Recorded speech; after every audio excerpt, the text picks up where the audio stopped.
వాహిని భక్తి టీవీ ప్రేక్షకులకు నమస్కారం. నా పేరు సురేష్ బాబు, గట్టుపల్లి. ఈరోజు వచ్చేసి నాగపడిగల ప్రతిష్ట, నాగపడిగల ప్రతిష్ట, శివలింగాల ప్రతిష్ట. దీని గురించి ఈరోజు మాట్లాడదామని చెప్పేసి అనుకుంటున్నాను. అయితే ఈ నాగపడిగలు ప్రతిష్ఠించడం అనేది చాలా గొప్ప విషయం అండి. నాగపడిగలు దేనికి ప్రతిష్ఠిస్తారు, ఎవరు ప్రతిష్ఠించాలి, అసలు దేనికి చేస్తారు తెలుసుకుందాం ఈ రోజునైతే. ఆ అయితే నాగపడిగలు ప్రతిష్ఠించడం అనేది చాలా పురాతనమైనటువంటి విషయం ఇది. ఈ నాగపడిగలు కానివ్వండి, సుబ్రహ్మణ్యేశ్వర స్వామి విగ్రహాలు కానివ్వండి, తర్వాత వచ్చేసి శివునికి సంబంధించినటువంటి శివలింగాలు కానివ్వండి, ఇవి ప్రతిష్ఠించడం అనేది చాలా పాతకాలం నుంచి వస్తుంది. కాకపోతే ఇవి ఎవరు చేయాలి, ఫస్ట్ ఆఫ్ ఆల్ ఎవరు చేత చేపిస్తే మంచిది, అది తెలుసుకుందాం. అయితే ఈ గుళ్ళల్లో పూజారులు కానివ్వండి, పెద్ద పెద్ద స్వామీజీలు కానివ్వండి, పంతులు గారులు కానివ్వండి, వీళ్ళందరూ కూడా ఏంటంటే నాగపడిగలు ప్రతిష్ఠిస్తే ఏదో మంచి జరుగుతుంది అని చెప్తున్నారు కావచ్చు. కానీ ఈ జనాలు తెలుసుకోవాల్సినటువంటి ఏంటంటే, భక్తులు కావచ్చు, ప్రేక్షకులు కావచ్చు, ఎవరైనా సరే తెలుసుకోవాల్సిన విషయం ఏంటంటే, అసలు దేనికి ప్రతిష్ఠిస్తారు నాగపడిగల్ని దేనికి ప్రతిష్ఠిస్తారు? సో మనకి ఇప్పుడు ఏంటంటే, ఇంట్లో ఆర్థిక సమస్య ఉంది, ఇంట్లో పెళ్లిళ్ళు అవ్వట్లేదు, వాస్తు దోషం ఉంది, హెల్త్ ఇష్యూస్ ఉన్నాయి, ఇలాగా చాలా మంది ఎన్నో రకాలైనటువంటి జాబ్ లేదు, ఎడ్యుకేషన్ పర్పస్ అంటే చదువు, పిల్లలకి చదువు లేదు. ఇలాగ మనం ఆలోచించుకుని పోతుంటే చాలా రకాలైనటువంటి సమస్యలు ఉన్నాయి మనిషికి.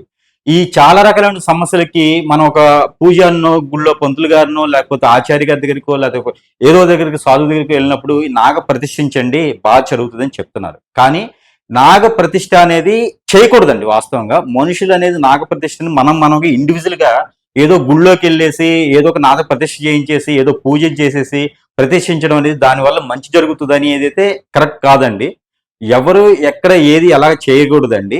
ఇక్కడ ఏంటంటే గుళ్ళో ఒక విగ్రహం ఉన్నది, ఒక ప్రతిష్ఠించారు, లేకపోతే ఒక శివాలయం ఉంది, ఒక సుబ్రహ్మణ్య స్వామి టెంపుల్ ఉంది, ఒక వినాయకుడి టెంపుల్ ఉంది, ఒక విష్ణు ఆలయం ఉంది, ఇట్లా చాలా రకాల అమ్మవారి టెంపుల్స్ ఉంటాయి. ఇలా అనేక రకాల టెంపుల్స్ కూడా వాళ్ళు ఎలా చేస్తారంటే, ఒక ముహూర్తం పెట్టేసి లేకపోతే ఒక వాస్తు ప్రకారంగా ఒక టెంపుల్ కట్టేసి ఎన్నో సంవత్సరాలు కట్టి ఎంతో మంది శ్రమించి టెంపుల్ కట్టేసి కొన్ని శక్తి యంత్రాలు, కొన్ని ఆకర్షణ యంత్రాలు, కొన్ని మనకి మంచి జరగడానికి చేసేటువంటి అక్కడ ప్రాణ ప్రతిష్ఠ చేసేటువంటి పరిణామాలు ఉంటాయండి. ఎంతో మంది కొన్ని రోజుల పాటు హోమాలు చేయటము, కొన్ని రోజుల పాటు యాగాలు చేయటము, కొంతమంది చేత భోజనాలు పెట్టించడము, అక్కడ అనేక రకాలుగా చేసిన తర్వాత ఒక ప్రతిష్ఠిస్తారని అక్కడ టెంపుల్ని. అక్కడ పాజిటివ్ ఉంటుంది. అక్కడ మీరు ఏ రకమైన పూజ చేసినా కూడా కొంతైనా సరే మీకు మంచి జరిగేటువంటి అవకాశం ఉంటుంది. ఆ కొంత మేరైనా మనం ఒక సాటిస్ఫై అవుతాం. ఒక టెంపుల్కి, ఒక ప్రసిద్ధి చెందినటువంటి టెంపుల్కి మనం వెళ్ళినప్పుడు మనకు తెలియకుండానే మనలో తెలియనటువంటి పాజిటివ్ వస్తుంది. కానీ మనం ప్రతిష్ఠించే దానిలో అలా ఉండదండి. ఇంకొక విషయం ఏంటంటే, అలాంటి టెంపుల్స్కి వెళ్ళేసి మనం ఏదైతే చేయాలనుకుంటున్నామో రాహుకేతు పూజ చేయించవచ్చు, లేకపోతే సుబ్రహ్మణ్య స్వామి అష్టకం చేయించవచ్చు, లేకపోతే ఏదో గ్రహానికి సంబంధించిన శాంతి చేయించవచ్చు, లేకపోతే అక్కడ కళ్యాణం చేస్తారు, కళ్యాణం చేయించవచ్చు. ఇలాగ చేపిస్తే కూడా అర్చన, అభిషేకం, ఇలాగ ఏది చేపించినా కూడా మనకి మంచి ఫలితం అయితే ఉంటుందండి. ఇలాంటి విగ్రహాల ప్రతిష్టలు మాత్రము దయచేసి ఎవ్వరు కూడా చేసేదానికి ఎవరు అర్హులు కాదు. చేసేదానికి ఎవరైతే మాత్రము సహకరించకండి. ఇదైతే మాత్రం నేను చెప్పాలనుకుంటున్నాను. ఇలానే ఇంకొక విషయం ఏంటంటే, అసలు ఈ ప్రతిష్ట అనేది దేనికి కోసం చేస్తున్నారు మీరు? ఒక మంచి జరగాలనే కదా. మంచి జరగాలంటే నేను చెప్పినటువంటి ఇప్పుడు పూజలు ఉన్నాయి, ఈ పూజలు చేయండి, మీకు మంచి జరుగుతుంది. అంతేగాని ఈ ప్రతిష్ఠించడం వల్ల మీకు జరిగే నష్టం ఏంటంటే, ఈ విగ్రహ ప్రతిష్ఠ చేసిన తర్వాత ఈ విగ్రహానికి సంబంధించినటువంటి బాగోగులు, అంటే దానికి సంబంధించినటువంటి అన్ని రకాలటువంటి ప్రయత్నాలు, అన్ని రకాల ఆహారాలు కానివ్వండి, అన్ని రకాలటువంటి దానాలు కానివ్వండి, అన్ని రకాలైనటువంటి అభిషేకాలు కానివ్వండి, ఇవన్నీ కూడా ఆ కులస్తులు, ఆ వంశస్థులు మాత్రమే చేయాలి. వాళ్ళు ఏం చెప్తారంటే, ప్రతిష్ఠించండి, భక్తులందరూ చాలా మంది వస్తారు, అన్ని విగ్రహాలతో కూడా మన విగ్రహం మీద కూడా నీళ్లు పోస్తారు, మన విగ్రహం మీద కూడా తేనె పోస్తారు, మన విగ్రహం మీద కూడా అన్ని రకాలుగా చేసేస్తారు, మనకు ఆ ప్రతిఫలం ఉంటుంది, మనకు ఆ పుణ్యం వస్తుంది, ఆ ఫలితం అనేది మనకు దక్కుతున్నది, మన వంశం అంతా నిలబడుతుంది అని చెప్తున్నారు. ఇది కరెక్ట్ కాదు అండి. ఇది అసలు కరెక్ట్ కానే కాదు. ఏ శాస్త్రం కూడా లేదండి ఇందులోనూ.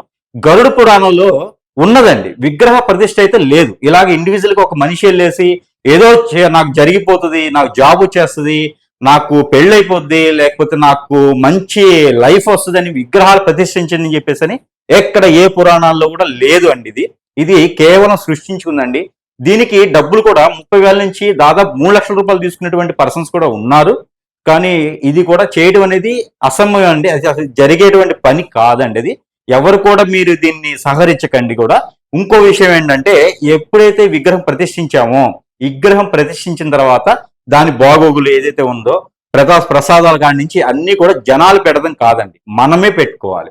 మన ఇంట్లో దేవుడి గుడి ఉంటుంది, ప్రశాంతంగా అక్కడ పూజ చేసుకోండి, సరిపోతుంది. అంతేగాని ఒక విగ్రహాన్ని తీసుకొచ్చేసి ఒక గుళ్ళో ప్రతిష్ఠిస్తే దాని మీద పాజిటివ్ కన్నా కూడా నెగిటివ్ ఎక్కువ పడుతుందండి. దాని ప్రభావం మన మీద ఎలా పడుతుంది అంటే, మనకి ఈ ఒళ్ళు మొత్తం కాళ్ళు చేతులు తిమ్మురులు రావటము, మెడ పట్టేయటము, మనకి దానిద్రం అనేది మనకు అలా ఉండిపోవటము, మనకన్నా ముందు వెళ్ళేసి కూర్చుండిద్ది అనమాట. మనకి ఏ పని అవ్వదు, ఎటువంటి పరిస్థితుల్లోనూ మనకి పనులు అవ్వవండి. మనతో పాటు 3 తరాల పాటు మనము, మన పిల్లలు, వాళ్ళ పిల్లలు ఎవరైతే ఉంటారో 3 తరాల పాటు ఈ యొక్క ఫలితం అనేది ఈ యొక్క ఫలితం అనేది అనుభవించాల్సి వస్తుందండి. దయచేసి అయితే విగ్రహ ప్రతిష్టలకైతే మీరు ఎవరు సహకరించకండి. ఇంకొక విషయం ఏంటంటే, ఈ విగ్రహ ప్రతిష్ఠ చేయించడం వలన అందరూ కూడా మనతో పాటు ఉన్నటువంటి ఫ్రెండ్స్ కావచ్చు, రిలేషన్స్ కావచ్చు, మనతో ఉన్నటువంటి కొలీగ్స్ కావచ్చు, అందరూ బాగుపడతారండి. మనం ఒక్కళ్ళమే బాగుపడం. వాళ్ళకన్నా మనకి టాలెంట్ ఉంటుంది, వాళ్ళకన్నా మనకి ఆస్తులు ఉంటాయి, వాళ్ళకన్నా మనకి అన్ని రకాల అనుభవాలు ఉంటాయి. కానీ మనం అక్కడే ఉండిపోతాము. చాలా మంది మన ముందు కూడా అందరూ ఎక్కడెక్కడికో వెళ్ళిపోతూ ఉంటారు. దానికి కారణం ఏంటంటే, మనం చేయకూడనటువంటి పనులు మనం చేయడం, ఎవరు ఏ పని చేయాలో ఆ పని చేయడం. అందువలన ఇంకోటి ఏంటంటే, దాంట్లో వచ్చేటువంటి నెగిటివ్ ఎలా ఉంటుందంటే, మన మీద ఇల్లు ఉంటుంది, మనం ఇంట్లో ఉండలేము, మనము డబ్బులు ఉంటాయి, మనం సరిగా తినలేము, ఆరోగ్యం సరిగా ఉండదు. ఇవన్నీ కూడా ఏంటంటే, అందరూ అనుకుంటారు ఏదో జరిగిపోయింది, నాకు విగ్రహం ప్రతిష్ఠ చేస్తే నాకు మంచి జరుగుతుంది అని చెప్పేసి అనుకుంటారు. కానీ అది రాంగ్ అండి. విగ్రహ ప్రతిష్ఠ అనేది మాత్రం ఎవరు కూడా చేయకూడనటువంటి విషయం అండి. అది కామన్ గా అయితే ఎవరు ఇండివిజువల్ గా అయితే విగ్రహ ప్రతిష్ఠ చేయకండి. కొంతమంది కొన్ని రకాలుగా ఈ కళ్యాణాలు చేయించుకోండి. అది ఇక్కడ ప్రసిద్ధి చెందినటువంటి టెంపుల్స్ లో కళ్యాణం చేస్తారు, చేయించుకోండి. శాంతి పూజలు చేస్తారు, చేయించుకోండి. అభిషేకాలు చేస్తారు, చేయించుకోండి. అర్చన చేయించుకోండి, కొబ్బరిగా కొట్టండి, సరిపోతుంది. అంతేగాని విగ్రహ ప్రతిష్టలు మాత్రం చేయకండి. ఆల్రెడీ ఉన్నటువంటి టెంపుల్స్ ఏవైతే ఉన్నాయో వాటిని పునరుద్ధరించండి, వాటిని కాపాడండి. వాటికి కావాలంటే దానాలు చేయండి, ధర్మాలు చేయండి.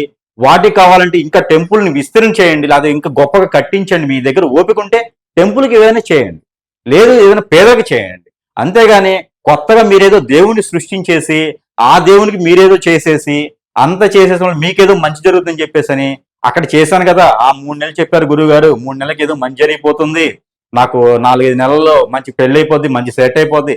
ఇవన్నీ కూడా ఏంటంటే నమ్మడానికి మాత్రమే కానీ, మాటలు మాత్రమే కానీ ఏ పని అవ్వదండి. నేను ఆస్ట్రాలజర్ అండి, నేను ఐకానిక్ ఆస్ట్రాలజర్. నేను చెప్తున్నాను కదా, ఎటువంటి పరిస్థితుల్లోనూ విగ్రహ ప్రతిష్టలు ఇండివిజువల్ గా చేయొద్దు.